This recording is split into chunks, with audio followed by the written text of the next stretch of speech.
कलाकार होस् त दुर्गेश थापा जस्तो हो, अहिले यस्तै भनिरहेका छन् दर्शकहरूले। यो दृश्य त्रिभुवन अन्तर्राष्ट्रिय विमानस्थलको पार्किङको हो। समय करिब 10:30 बजे थियो। पश्चिमको कार्यक्रम सकेर दुर्गेश थापा काठमाडौँ फर्किनु भएको थियो। भोकले विक्षिप्त बनिरहनुभएको कलाकार दुर्गेश थापाको नजर पार्किङमा चिया दुनोट र बुटन बेचिरहनुभएको दिदीकोमा पुग्छ।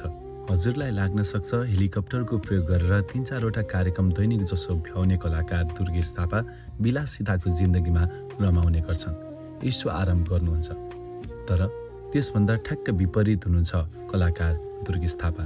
सामान्य जीवनशैली नै जिउन मन पराउने कलाकार दुर्गेश थापाको आत्मीय हृदय देख्दा सबैको मन साँच्चैकै भकारिन्छ। आफ्नो परिवारको लागि दिन रात नबनिकन मेहनत गरिरहनु भएको दिदीकोमा आफै स्वयं पुगेर सामान्य तरिकाले दुनोट र चिया र भुटनको स्वाद जब लिनुभयो, दिदी पनि अचम्मित पर्नुभयो। रात छिप्पिसकेको थियो। भोग दिदीले दिनुभएको मिठो खाजाको स्वादमा मरिसकेको थियो। दिदीलाई खाजाको पैसा कति भयो भनेर कलाकार दुर्गेश थापाले सोध्नुभयो। आमा कति भयो? मेरो दुईटा होइन 3टा डुनोट हो। मैले 2टा खाएँ। अनि कति खायो? एउटा 3टा भयो। 260 रुपियाँ दिनु न। त्यसको जम्मा 260।